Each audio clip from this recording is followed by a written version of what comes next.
गुरु ब्रह्मा गुरु विष्णु गुरुदेवो महेश्वरा गुरु साक्षात् परब्रह्म तस्मै श्री गुरुवे नमः। नमस्कार दोस्तों, आज के इस वीडियो में हम सुनेंगे गुरुवार के दिन सुनी जाने वाली भगवान बृहस्पति देव की व्रत कथा। बृहस्पतिवार की व्रत कथा के श्रवण मात्र से ही स्त्री हो अथवा पुरुष सभी को सभी प्रकार की कामनाओं की सिद्धि होती है।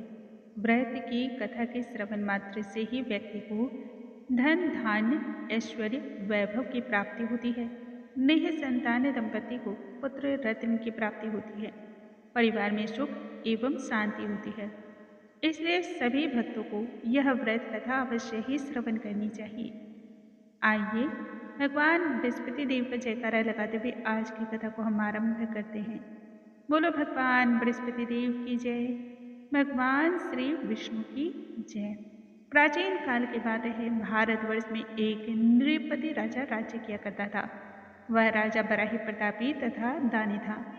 वह नित्य प्रतिदिन मंदिर में दर्शन करने जाता, जहां वह भगवान के दर्शन करता और ब्राह्मण गुरु की सेवा किया करता था। राजा के द्वार से कभी कोई याचक निराश होकर नहीं लौटता। वह प्रत्येक गुरुवार को व्रत रखता एवं पूजन करता, हर दिन गरीबों की सहायता करता था। परंतु ये सभी बातें उसकी रानी को तनिक भी अच्छी ना लगती। ना तो वह व्रत ही करती, ना ही किसी को एक पैसा भी दान में देती। साथ में वह राजा से भी ऐसा करने को मना किया करती थी। एक समय की बात है, राजा शिकार खेलने जंगल को गए हुए थे। उस समय घर पर रानी और दासी अकेली थी। उसी समय गुरु बृहस्पति देव एक साधु का रूप धारण करके राज्य के दरवाजे पर आए एवं भिक्षा मांगने लगे। साधु ने जब रानी से भिक्षा मांगी तो रानी कहने लगी, हे साधु महाराज, मैं तो इस दान और पुण्य से तंग आ गई हूँ। इस कार्य के लिए तो मेरे पतिदेव ही बहुत हैं। आप कुछ ऐसी कृपा करें जिससे सारा धन ही नष्ट हो जावे तथा मैं आराम से रह सकूं। साधु रूपी भगवान बृहस्पति देव तब कहने लगे, हे देवी, तुम तो बड़ी ही विचित्र हो। संतान और धन से भी भला कोई दुखी होता है? इसको तो सभी चाहते हैं। पापी भी पुत्र और धन की इच्छा रखता है। यदि तुम्हारे पास धन अधिक है तो भूखे मनुष्यों को भोजन कराओ, प्याऊ लगवाओ, ब्राह्मणों को दान दो, धर्मशालाएं बनवाओ, कुआं, तालाब, बावली, बाग, बगीचे इत्यादि का निर्माण कराओ, निर्धन मनुष्यों की कुंवारी कन्याओं का विवाह कराओ, साथ ही धन को धार्मिक कार्यों में खर्च करो। ऐसा करने से आपका नाम परलोक में सार्थक होगा एवं स्वर्ग की प्राप्ति होगी। इन कार्यों से पितर भी प्रसन्न होंगे। साधु की बातों से रानी तनिक भी प्रसन्न न हुई और उसने कहा, हे साधु महाराज, मुझे ऐसे धन की कोई आवश्यकता नहीं जिसको मैं अन्य लोगों को दान दूं तथा रखने और संभालने में ही मेरा सारा समय नष्ट हो जावे। साधु महाराज तब कहने लगे, हे देवी, यदि तुम्हारी ऐसी इच्छा है तो मैं तुम्हें जैसा बताता हूँ तुम वैसा ही करना। बृहस्पतिवार के दिन अपने घर को गोबर से लिपना, केशों को पीली मिट्टी से धोना, केशों को धोते समय स्नान करना, राजा से कहना कि वह हजामत करवाए, भोजन में मांस मदिरा खाना, कपड़ा धोबी के हाथ धुलने देना। इस प्रकार से 7 बृहस्पतिवार करने मात्र से ही तुम्हारा सारा धन नष्ट हो जाएगा। यह कह करके साधु महाराज रूपी भगवान बृहस्पति देव अंदर ध्यान हो गए। रानी ने साधु के कहे अनुसार 7 बृहस्पतिवार तक ठीक वैसा ही करने का विचार कर लिया। साधु के बतलाए अनुसार कार्य करते हुए अभी केवल 3 बृहस्पतिवार बीते थे कि उनकी समस्त धन और संपत्ति नष्ट हो गई। भोजन के लिए परिवार तरसने लगा, सांसारिक भूखों से दुखी होकर रहने लगा।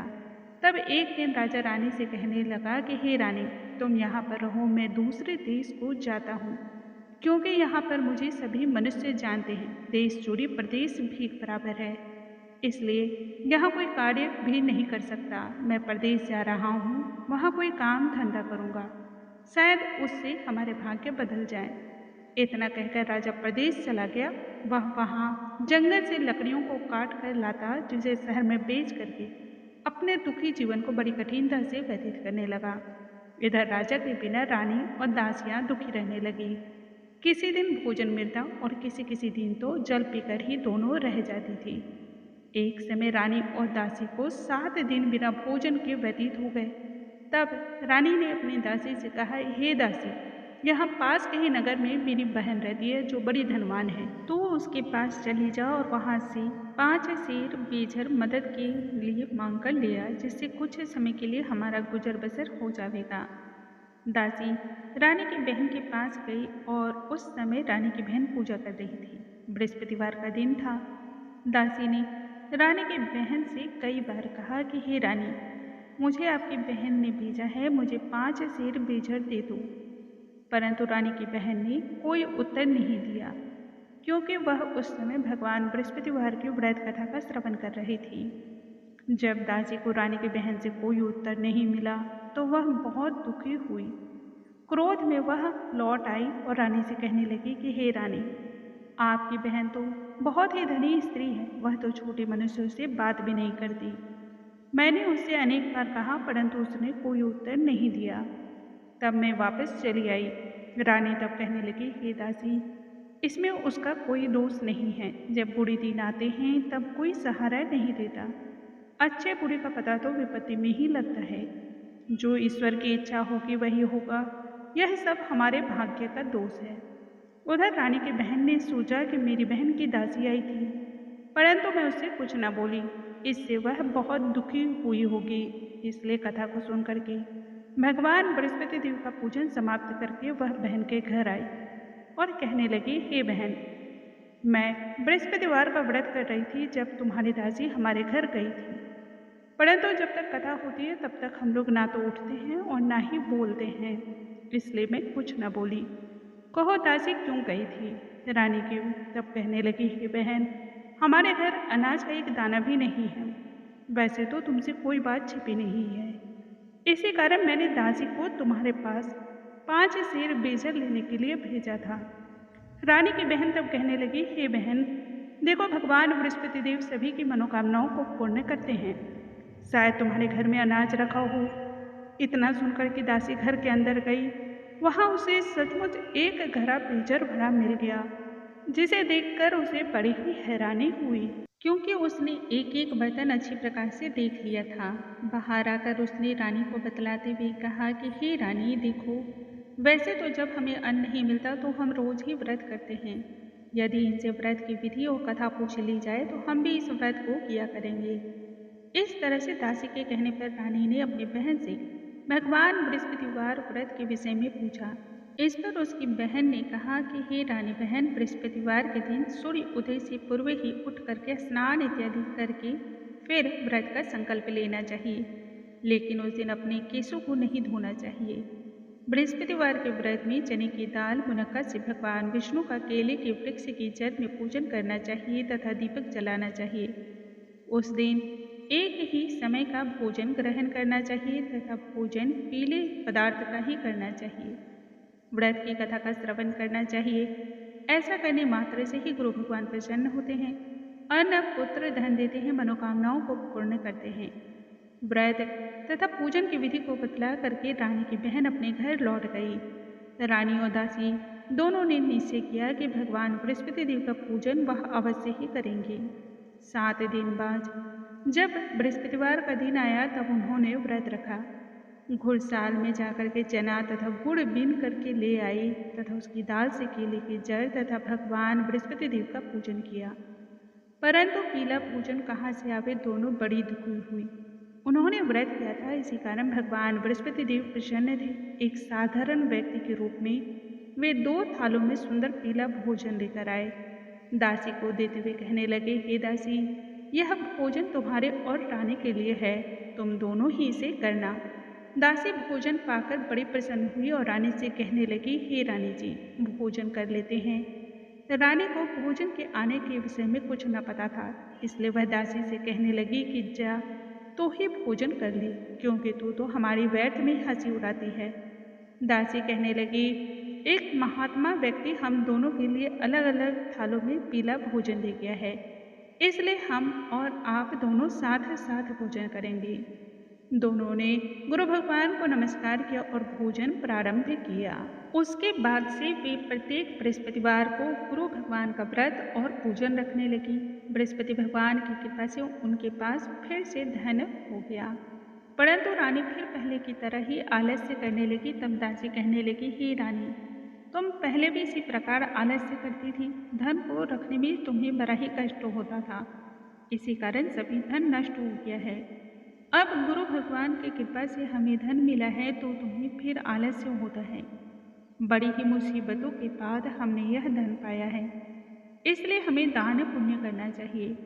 तुम भूखे मनुष्यों को भोजन कराओ, ब्याऊ लगवाओ, ब्राह्मणों को दान दो, कुआं, तालाब, बावली इत्यादि का निर्माण कराओ, मंदिर, पाठशाला बनवा कर दान दो, निर्धन की कुंवारी कन्याओं का विवाह कराओ तथा धन को शुभ धार्मिक कार्यों में खर्च करो, जिससे तुम्हारे कुल का यश बढ़े तथा स्वर्ग प्राप्ति हो और इससे पितर भी प्रसन्न होंगे।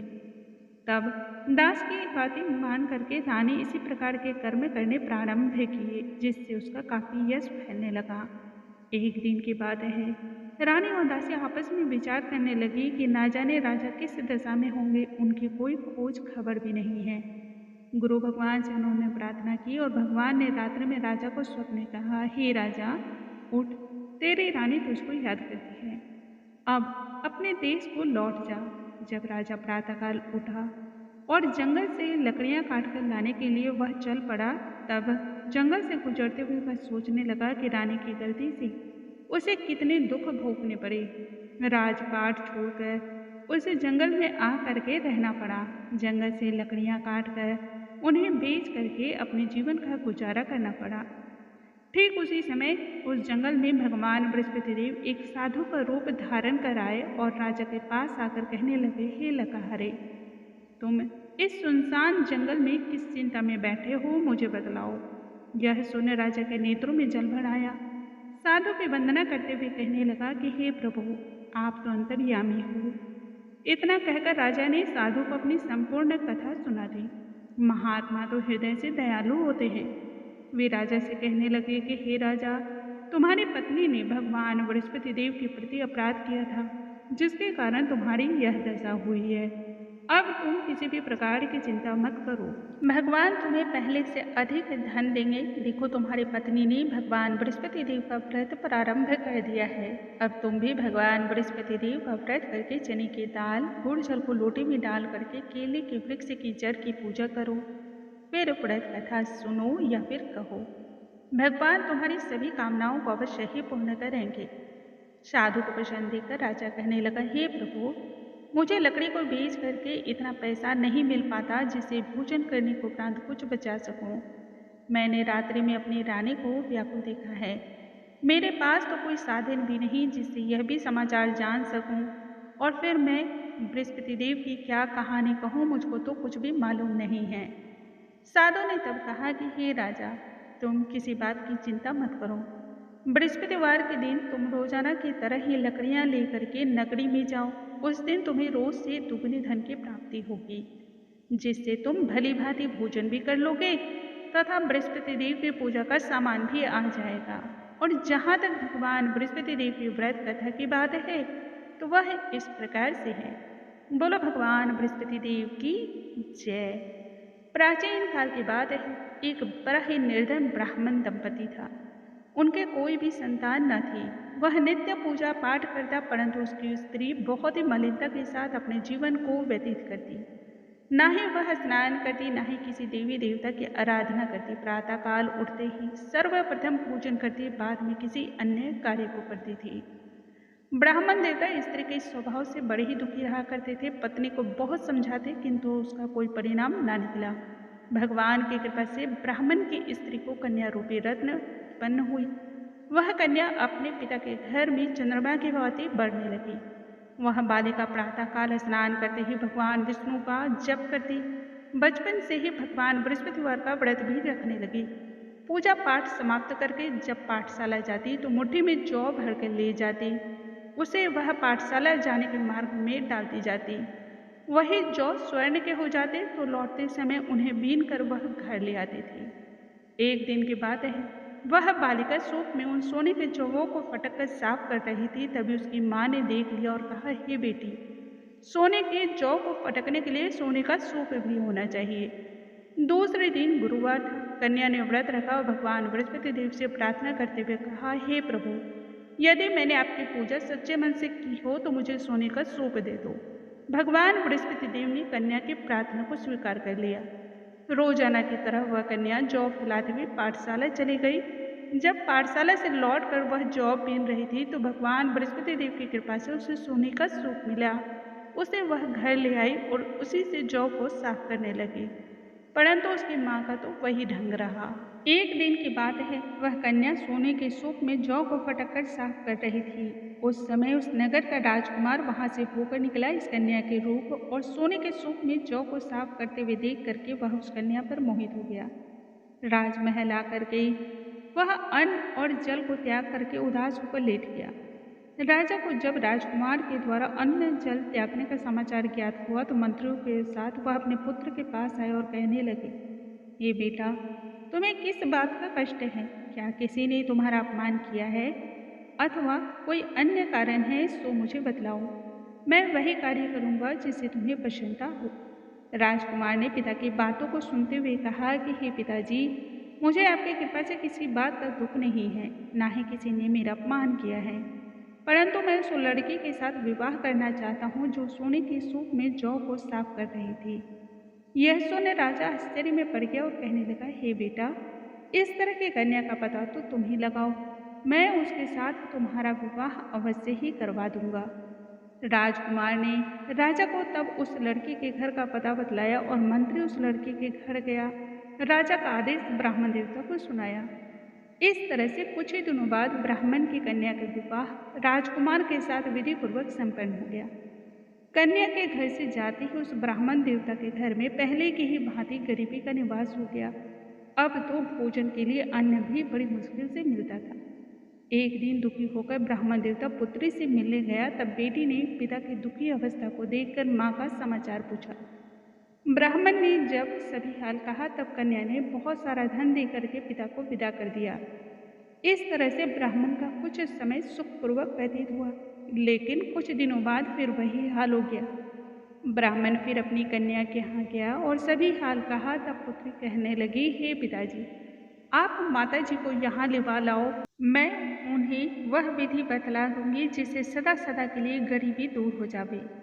ब्राह्मण देवता तब अपनी स्त्री को साथ लेकर के पुत्री के पास राजमहल पहुंचे। तब पुत्री अपनी माँ को समझाने लगी कि हे माँ, तुम प्रातः काल उठते ही सर्वप्रथम स्नान इत्यादि करके भगवान बृहस्पति देव का पूजन करो, जिससे सभी दरिद्रता दूर हो जाएगी।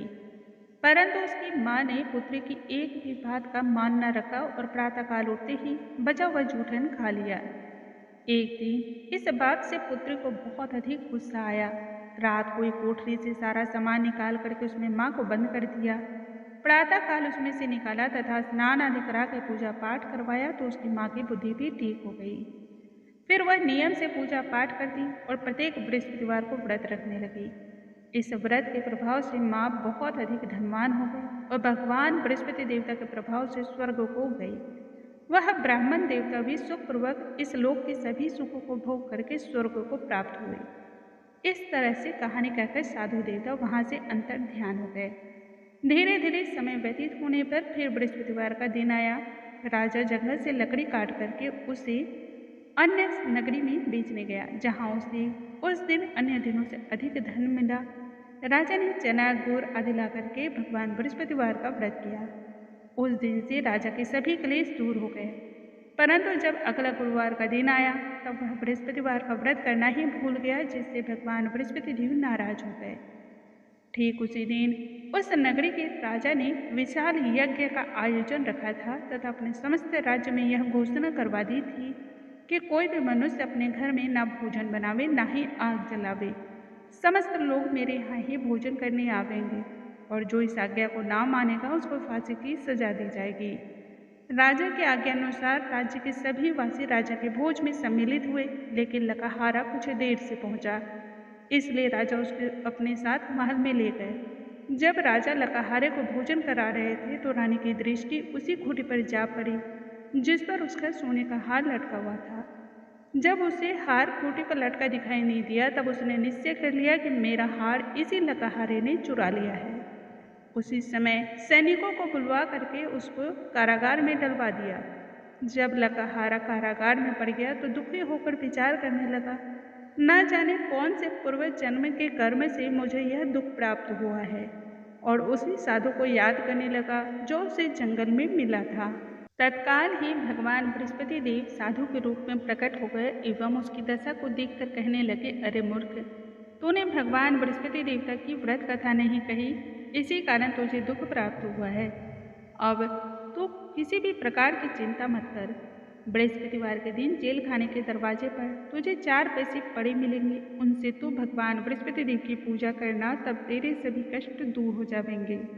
अगले बृहस्पतिवार उसे जेल के द्वार पर 4 पैसे पड़े मिले। राजा ने पूजा का सामान मंगवा करके कथा कही एवं प्रसाद का वितरण किया। उसी रात्रि को बृहस्पति देव ने उस नगर के राजा को स्वप्न में कहा कि हे राजा, तूने जिस आदमी को जेल खाने में बंद कर दिया है वह निर्दोष है और राजा है, उसे छोड़ देना। रानी का हार उसी खूंटी पर लटका हुआ है, यदि तू ऐसा नहीं करेगा तब मैं तेरे राज्य को नष्ट कर दूंगा। राजा जब प्रातःकाल उठा तब खूंटी पर हार को टंगा हुआ देख करके लकहारे को बुला करके क्षमा मांगी तथा राजा की योग्य सुंदर वस्त्र आभूषण भेंट कर उसे विदा कर दिया। गुरुदेव के आज्ञानुसार राजा जब अपने नगर को चल पड़ा, नगर के निकट पहुंचते ही उसे बड़ा ही आश्चर्य हुआ। नगर में पहले से अधिक बाग, तालाब, कुएं तथा बहुत सारे धर्मशाला, मंदिर आदि बने हुए थे। राजा तब यह पूछने लगा कि यह किसका बाग और धर्मशाला है। तब नगरी के सभी लोग कहने लगे कि यह सब रानी और दासी के द्वारा बनवाए गए हैं। राजा को यह जान करके और भी ज्यादा आश्चर्य हुआ और गुस्सा भी आया। उधर रानी ने यह खबर सुनी कि राजा आ रहे हैं, तब उसने दासी से कहा कि हे दासी, देख राजा हमें कितनी बुरी हालत में छोड़ गए थे, वह हमारी ऐसी हालत देख लौट न जाए, इसलिए तू दरवाजे पर खड़ी हो जा। रानी के आज्ञानुसार दासी दरवाजे पर खड़ी हो गई। जब राजा आए तो उन्हें अपने साथ महल में लिवा लाई। राजा ने क्रोधपूर्वक अपनी तलवार निकाली और पूछने लगे, सच बतलाओ, यह धन तुम्हें कैसे प्राप्त हुआ है। तब रानी ने कहा, हमें यह सभी धन भगवान बृहस्पति देव के व्रत के प्रभाव से प्राप्त हुआ है। राजा ने उसी क्षण निश्चय किया कि 7 रोज बाद तो सभी भगवान बृहस्पति देव का पूजन करते हैं, परंतु मैं रोजाना दिन में 3 बार कथा कहूँगा और रोज ही व्रत को किया करूँगा। अब तो राजा के दुपट्टे में हमेशा ही चने की दाल बंधी रहती तथा वह दिन में 3 बार कथा कहता। एक दिन राजा ने विचार किया कि चलो अपनी बहन के यहाँ से हो आवे। इस तरह निश्चय करके राजा घोड़े पर सवार होकर के अपनी बहन के यहाँ चल पड़ा। मार्ग में उसने देखा कि कुछ आदमी एक मूर्ति को लिए जा रहे हैं। उन्हें रोककर राजा कहने लगा, अरे भाइयों, मेरी बृहस्पतिवार की कथा सुन लो। वे लोग कहने लगे, लोग हमारा आदमी मर गया है और इसको अपनी कथा की पड़ी है। परंतु कुछ आदमी कहने लगे, अच्छा कहो, हम तुम्हारी कथा भी सुनेंगे। राजा ने दाल निकाली और कथा कहनी शुरू कर दी। जब कथा आधी हुई तो मुर्दा हिलने लगा और जब कथा समाप्त हो गई तो राम राम करते हुए वह मुर्दा खड़ा हो गया। राजा आगे बढ़ा, उसे चलते चलते शाम हो गई। आगे मार्ग में उसे एक किसान खेत में हल चलाता हुआ मिला। राजा उससे कहने लगा, हे भैया, तुम मेरे बृहस्पतिवार की कथा सुन लो। किसान बोला, जब तक मैं तेरी कथा सुनूंगा तब तक 4 हड़ैया जोत लूंगा, जा अपनी कथा किसी और को सुनाना।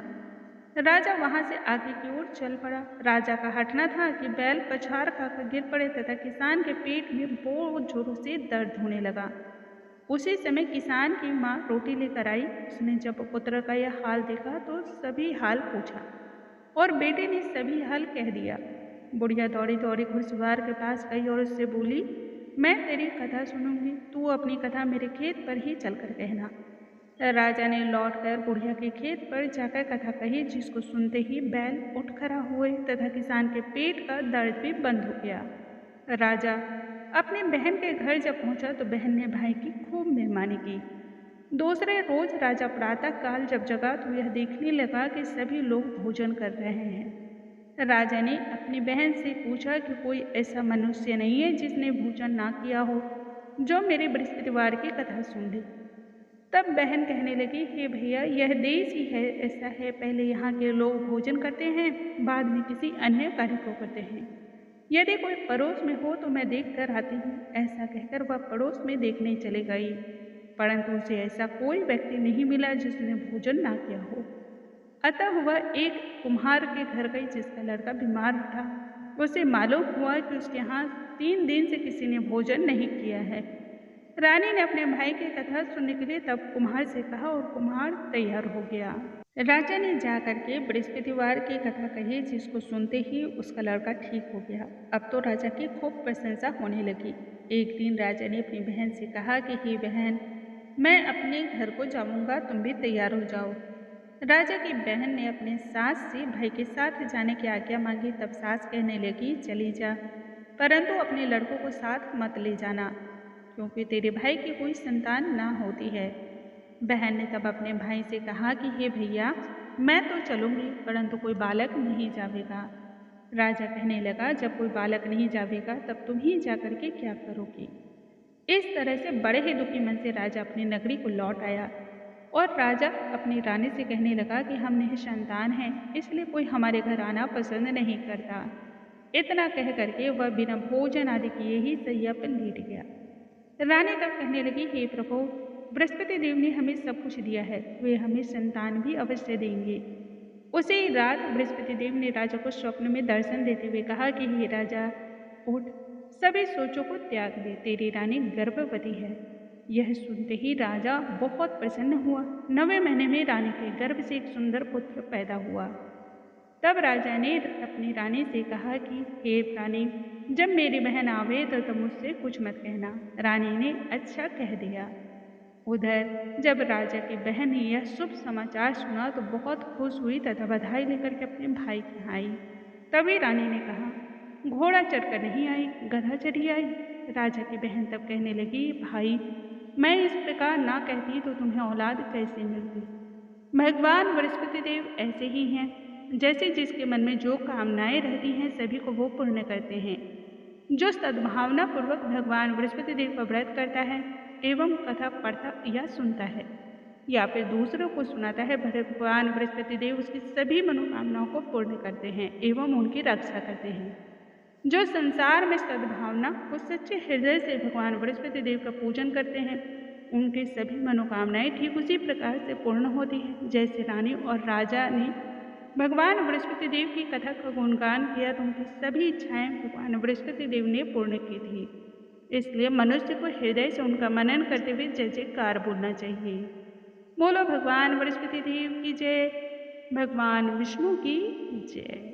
दोस्तों, आज के इस वीडियो में हमने सुना भगवान बृहस्पति देव की व्रत कथा, जो कि प्रत्येक मनुष्य को गुरुवार के दिन श्रवण करनी चाहिए। कल के वीडियो में हम आगे के कथाओं के साथ फिर से मिलेंगे। तब तक के लिए नमस्कार दोस्तों।